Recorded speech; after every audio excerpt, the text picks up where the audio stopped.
आइए आज की क्लास में आपका स्वागत है।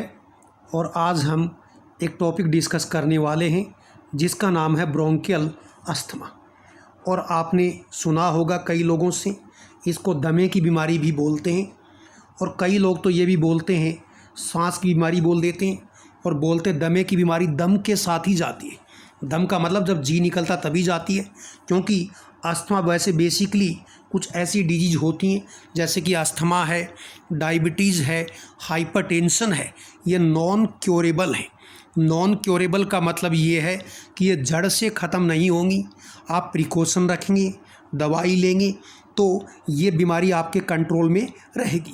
लेकिन ऐसा कभी नहीं होगा कि आप दवाई बंद कर दें और बीमारी जड़ से ख़त्म होगी। जैसे ही फेवरेबल कंडीशन आएंगी ये बीमारी फिर से आपको हो जाएगी। इसलिए लोगों ने कहावत की है कि दमा जो है वो दम के साथ ही निकलता है। ये तो मैं जस्ट आपका जीके इम्प्रूव कर रहा हूँ, थोड़ी जानकारी इसके बारे में। अब देखो मैं आपको कुछ बातें बताता हूँ इम्पोर्टेंट, कि ये ब्रोंकियल अस्थमा बेसिकली होता क्यों है, उसके बारे में मैं थोड़ा डिस्कशन कर रहा हूँ। तो देखो, हमारा जैसे मैं कहूँ ये आपकी ट्रेकिया है, क्योंकि ब्रोंकियल अस्थमा आप समझ गए हमारे लंग्स से रिलेटेड है। तो ये ट्रेकिया, जिसको विंड पाइप बोलते हैं, सांस की नली। इसके बाद में ये क्या है, लेफ़्ट और राइट ब्रोंकस में डिवाइड होता है। तो बाहर से जो एयर है वो ऐसे आपके लंग्स की तरफ जाती है और फिर ये इस तरह से आपके लंग्स के अंदर की स्ट्रक्चर। फिर ये आपकी जो लेफ़्ट और राइट ब्रोंकस हैं ये कई ब्रांचेज में ऐसे डिवाइड हो जाते हैं और लास्ट में इनके एंड में ऐसे गुब्बारे जैसी स्ट्रक्चर होती है, जिसको आपको पता है क्या बोलते हैं, एल्वियोली। एल्वियोली। तो ये सब पार्ट तो हमारी ह्यूमन एनाटॉमी फिजियोलॉजी का है। मैं जस्ट आपको कुछ कॉमन चीज़ें बताना चाह रहा हूँ और ड्रग कैसे काम करेंगी वो तभी आपको समझ में आएगा। तो देखो, ये आपकी ट्रेकिया है, इससे हवा अंदर गई, फिर आपके दोनों लंग्स की तरफ जाएगी और लंग्स के अंदर स्पेस होता है, एरिया होता है, वहाँ ये एयर अंदर पहुँचेगी।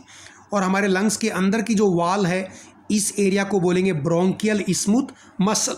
और ये मसल कॉन्ट्रैक्ट भी होती हैं, रिलैक्स भी होती हैं। अंदर एयर आएगी, रिलैक्स होंगी, हवा अंदर भरेगी, बाद में कॉन्ट्रैक्ट होंगी, हवा बाहर निकलेगी।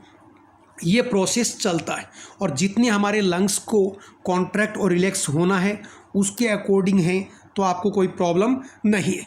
लेकिन किसी भी कारण से अंदर जो आपकी ब्रोंकियल स्मूथ मसल है या एल्वियोली की वाल है, यदि ये कॉन्ट्रैक्ट रहने लग गई तो पूरी हवा आपके लंग्स में नहीं पहुंचेगी और ऑक्सीजन यदि कम पहुंची, क्योंकि यदि ब्रोंकियल स्मूथ मसल कॉन्ट्रैक्ट हुई और ये कॉन्ट्रैक्ट हो गई तो अंदर एयर कम पहुंचेगी, तो आपके ब्लड में ऑक्सीजन कम पहुंचेगी। और ब्लड में ऑक्सीजन कमी हो गई तो ऑटोमेटिकली आपका रेस्पिरेटरी सेंटर एक्टिवेट होगा और आप जल्दी जल्दी सांस लेंगे। तो आपने देखा होगा जो अस्थमा के पेशेंट होते हैं वो क्या करते हैं, फास्ट ब्रीदिंग करते हैं। और कोई फास्ट ब्रीदिंग करता है, इस वर्ड का मतलब क्या होता है, इसको हम बोलते हैं, देखो टेकी क्या है, पीनिया। तो देखो जैसे वर्ड आता है टेकी कार्डिया, तो यहाँ ये वर्ड क्या, टेकी पीनिया। तो फास्ट ब्रीदिंग करेंगे, टेकी पीनिया। तो ब्रोंकियल अस्थमा का जो पेशेंट है उसमें उसकी रेस्पिरेटरी रेट क्या मिलेगी, फास्ट, यानी टेकी पीनिया ये होगा। आपको पता आम तौर पे एक आदमी 1 मिनट में 15 से 18 बार जो है ये हमारा सांस लेता और छोड़ता है, रेस्पिरेटरी साइकिल है। लेकिन जिनको अस्थमा की प्रॉब्लम होगी उनका ये 18 की जगह ये 22-25 इतनी स्पीड ज़्यादा होगी, जल्दी जल्दी सांस लेगा, क्योंकि उसकी ये ट्रेकिया, ब्रोंकियल स्मूथ मसल ये कॉन्ट्रैक्ट होती हैं और ये कॉन्ट्रैक्ट होंगी तो एक बार में जितनी एयर जानी चाहिए उतनी नहीं जा रही है और इसलिए बॉडी में ऑक्सीजन कमी होगी। और हमारी बॉडी को काम करने के लिए ऑक्सीजन प्रॉपर चाहिए तो क्या है, उसकी ब्रीदिंग रेट क्या है, बढ़ जाएगी। तो जैसे आपने देखा है ना कि हम नॉर्मल बैठे होते हैं, हमारे सांस लेने की एक स्पीड है, लेकिन यदि आप दौड़ लगाते हैं तो क्या होता है, आपके सांस लेने की स्पीड बढ़ जाती है, क्योंकि आपकी बॉडी को ज़्यादा ऑक्सीजन की क्या है, रिक्वायरमेंट है। लेकिन ब्रोंकियल अस्थमा के जो पेशेंट हैं इनको तो रेस्ट के दौरान भी इनकी ब्रीदिंग रेट क्या मिलेगी, ज़्यादा। दूसरा आप क्या देखेंगे, इनके लंग्स के अंदर ये स्मूथ मसल कॉन्ट्रैक्ट होती हैं तो इनको टाइटनेस की फीलिंग लगती है, जकड़न जैसा महसूस होता है, घुटन जैसा महसूस होता है। तीसरी, जब हवा तेज़ी से बाहर जाएगी, जल्दी सांस लेंगे और तेज़ी से अंदर जाएगी तो ये जो आपके हवा जो है रगड़ खाएगी, और आपको पता हवा जब रगड़ खाती है तो क्या आता है, साउंड आती है।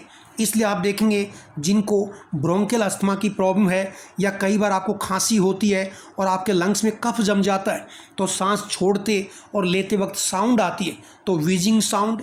तो इसलिए आप कहेंगे ब्रोंकियल अस्थमा के पेशेंट को एक तो क्या होगा, टेकीपीनिया, उसकी ब्रीदिंग रेट फास्ट होगी। दूसरा, उसको चेस्ट में क्या है, टाइटनेस की फीलिंग होगी, जकड़न जैसी फीलिंग होगी। और तीसरा, सांस लेते और छोड़ते वक्त उसको क्या है, साउंड आएगी, जिसको बोलते हैं व्हीजिंग साउंड। तो ये तो इसके मैंने आपको सिम्टम्स बताए, जस्ट ये आपकी जानकारी के लिए थे। अब आप कहेंगे कि ऐसा ये ब्रोंकियल अस्थमा होने का क्या कारण है, क्योंकि ये हमारी बॉडी में कोई न कोई इंटरनल इम्बैलेंस होता है, उसकी वजह से होता है। एक डायग्राम से मैं 2-3 बातें आपको बताना चाहूँगा कि देखो, कोई भी आदमी जो ज़्यादा एलर्जिक होता है और ज़्यादा एलर्जिक होगा तो उसके अंदर एक एंटीबॉडीज़ हैं, उनका सिंथेसिस बढ़ जाता है, जिनका नाम है IgE। तो जो लोग एलर्जिक हैं उनके अंदर IgE एंटीबॉडीज़ का लेवल क्या है, बढ़ता है। और ये IgE एंटीबॉडी आपके लंग्स में क्या है, आपके लंग्स में मास्ट सेल होती हैं। जैसे मैं ये मास्ट सेल बना रहा हूँ तो आपके लंग्स में खूब सारी ब्रोंकियल स्मूथ मसल में मास्ट MAST मास्ट सेल होती हैं, और इन मास्ट सेल में हिस्टामाइन है, इनमें ल्यूकोट्राइन है, और इनके अंदर प्लेटलेट एक्टिवेटिंग क्या है, फैक्टर। ये तीनों चीज़ें मास्ट सेल के अंदर क्या होती हैं, प्रेजेंट होती हैं। अब मैं बात कर रहा हूँ जो एलर्जिक होते हैं उनके अंदर क्या होगा, ये जो IgE एंटीबॉडी है इनका लेवल बढ़ेगा जैसे ही वो आदमी उस एलर्जन के कांटेक्ट में आता है। एलर्जन कुछ भी हो सकता है, डस्ट पार्टिकल हो सकते हैं, स्मोक धुआं के पार्टिकल हो सकते हैं, कोई केमिकल की स्मेल से एलर्जी हो सकती है, परागकण जिनको पोलन ग्रेन बोलते हैं उनसे एलर्जी हो सकती है। तो जैसे ही वो उन एलर्जन के कांटेक्ट में आएगा उस पेशेंट में IgE एंटीबॉडी का लेवल बढ़ेगा। और एंटीबॉडी देखो ऐसे वाई शेप की होती हैं, याद रखना ये एंटीबॉडीज़ ऐसे आपकी जो मास्ट सेल हैं उनके ऊपर बाइंड होती जाएंगी जो आपके लंग्स में हैं। अब मान लीजिए वही एंटीजन उसी एंटीजन के एक्सपोजर में दोबारा आए, तो जैसे ये एंटीजन है और इस एंटीजन के एक्सपोजर में दोबारा आए, आपकी बॉडी के अंदर पहुंचा, तो ये वाला एंटीजन देखो डरावना बनाया है, ये एंटीजन और ये आपकी क्या है, एंटीबॉडी IgE, इन दोनों के बीच लड़ाई होगी क्योंकि एंटीजन एंटीबॉडी बाइंड होते हैं और इनकी लड़ाई में ये जो मास्ट सेल है इसके सर के ऊपर लड़ाई कर रहे हैं। तो ये क्योंकि IgE एंटीबॉडी मास्ट सेल से बाइंड हैं तो एंटीजन एंटीबॉडी की लड़ाई में क्या है, ये मास्ट सेल क्या है, ब्रेक हो जाएंगे। और जैसे ही मास्ट सेल ब्रेक होंगी तो देखो इससे बाहर क्या निकलेगी, हिस्टामाइन, बाहर क्या निकलेगी, ल्यूकोट्राइन, और क्या रिलीज़ होगा, प्लेटलेट एक्टिवेटिंग फैक्टर। और ये आपकी हिस्टामाइन, ल्यूकोट्राइन और प्लेटलेट एक्टिवेटिंग फैक्टर ये तीनों ही क्या करते हैं, ये आपकी ब्रोंकियल स्मूथ मसल को कॉन्ट्रैक्ट करेंगे। और एक एक ब्रोंकियल स्मूथ मसल यदि कॉन्ट्रैक्ट हो जाए तो आपको पता सांस लेने में क्या होगी, प्रॉब्लम होगी। और एक तरह से मैं कहूँगा अस्थमा का क्या आ गया, अटैक आ गया, सीवियर प्रॉब्लम होगी।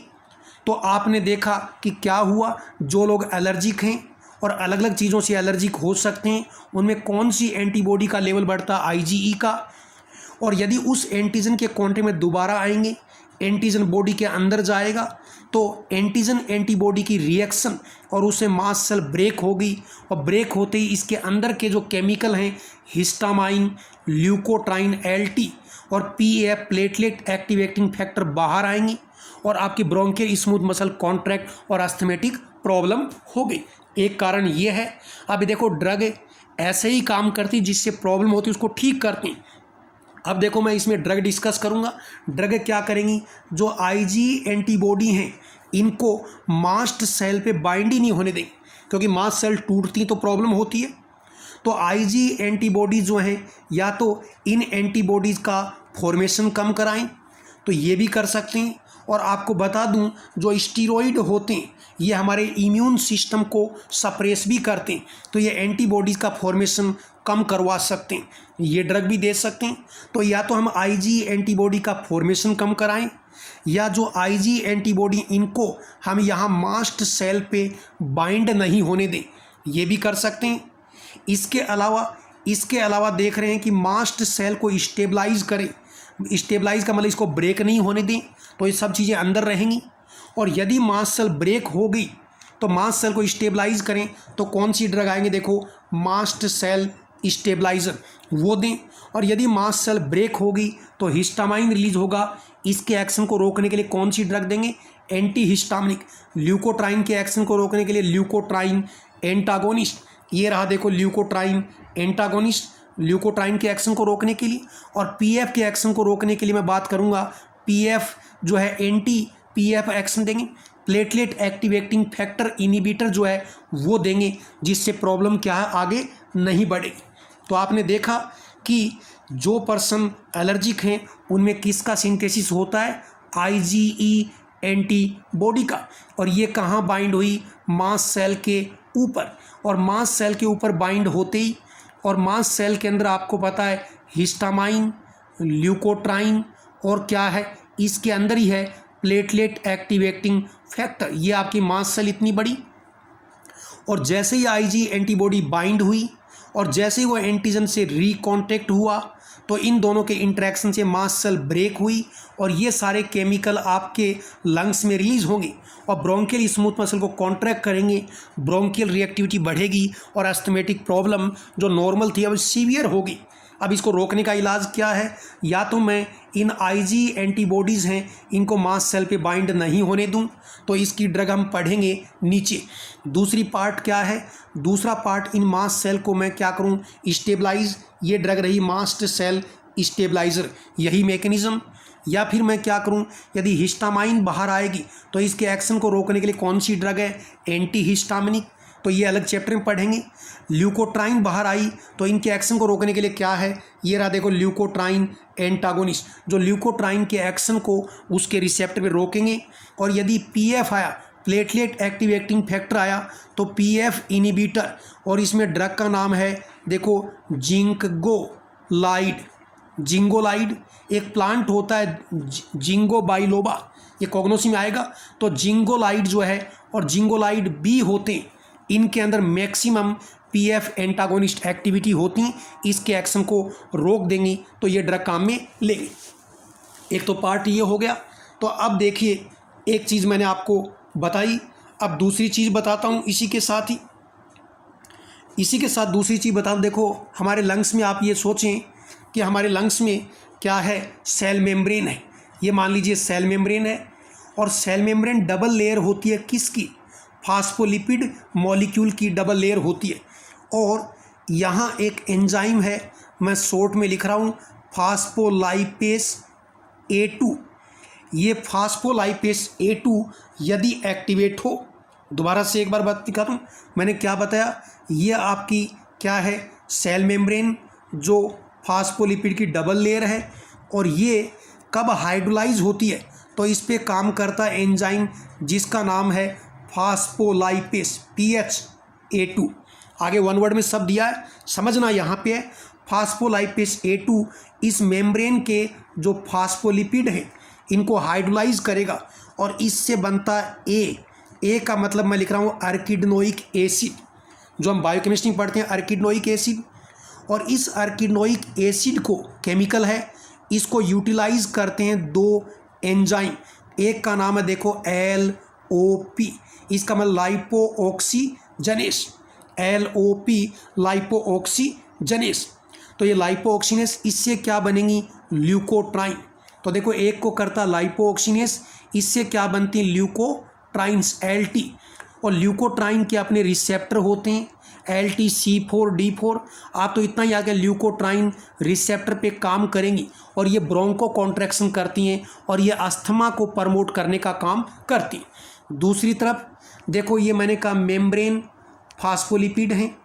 फास्फोलाइपेस A2 एंजाइम इनको हाइड्रोलाइज करेगा, अर्किडोनिक एसिड बनेगा, उस पे LOP लाइपोऑक्सीनेस काम करेगा, ये लिखा देखो लाइपोऑक्सीनेस काम करेगा, और उससे ल्यूकोट्राइन जो है वो बनेगी, और ल्यूकोट्राइन ब्रोंको कॉन्ट्रैक्शन करती हैं और उससे अस्थमा होता है। अब दूसरी बात करते हैं, इसी अर्किडोनिक एसिड पे एक दूसरा एंजाइम भी काम करता है, कोक्स साइक्लोऑक्सीजनेस।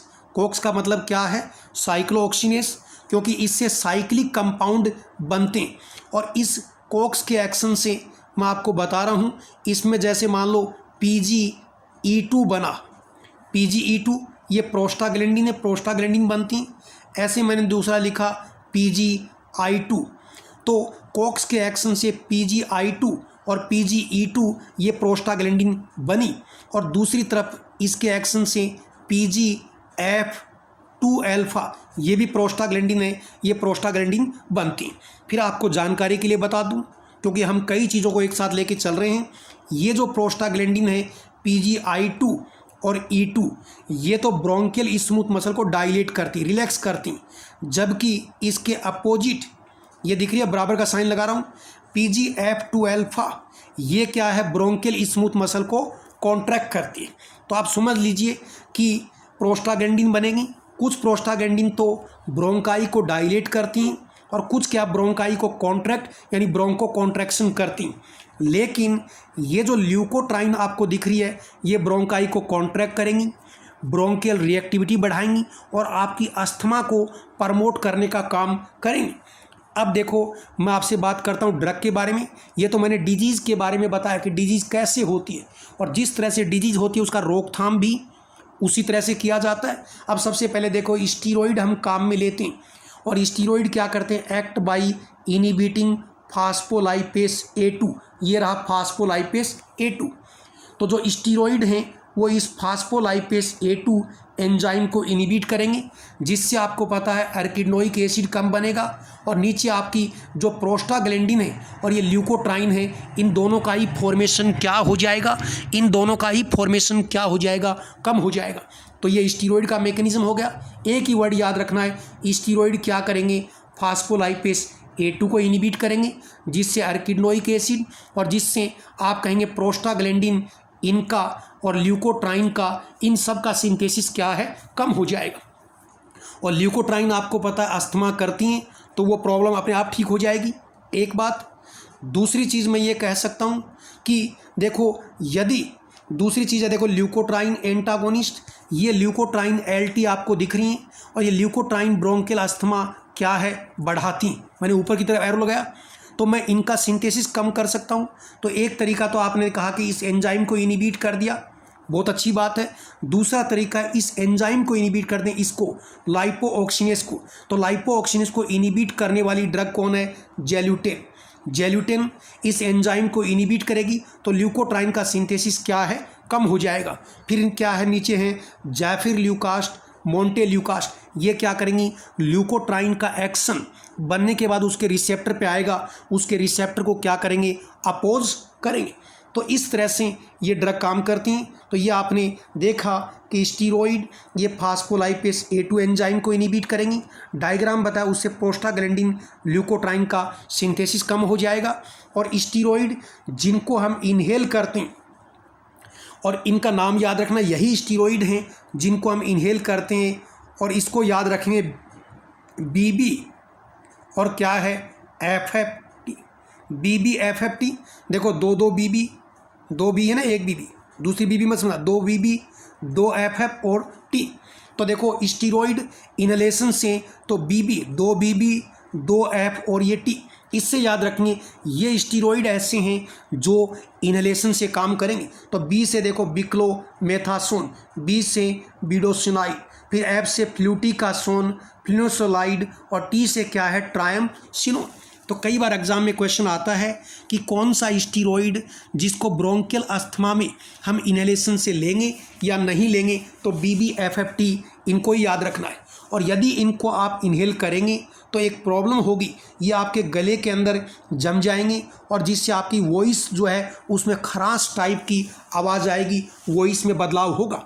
और इस बदलाव से बचने के लिए, क्योंकि कोई ड्रग इन्हेल करेंगे तो गले में अटकेगी, पाउडर है और इससे आपका गला ख़राब होगा। इसको रोकने के लिए क्या करेंगे, जब भी किसी स्टीरॉयड को इन्हेल करें तो इन्हेल करने के बाद आप गार्गल कर लें, तो ऐसे केस में वो जो पार्टिकल आपके वोकल कॉर्ड पे जमा हुए वो हट जाएंगे।